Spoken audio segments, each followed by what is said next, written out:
लागल हर पल चाही हरदम रह हमरा साथ में, छूटे ना साथ तोहसे कौनो हालात में। बनिए के रह जिंदगानी ए हमार रानी, लाखों में एक पवले बानी तोहरा के रानी।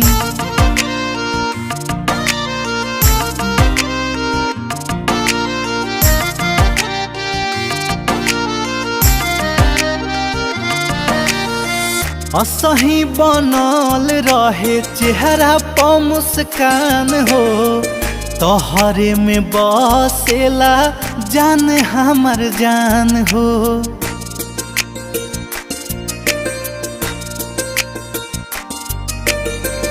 असही बनल रहे चेहरा पर मुस्कान।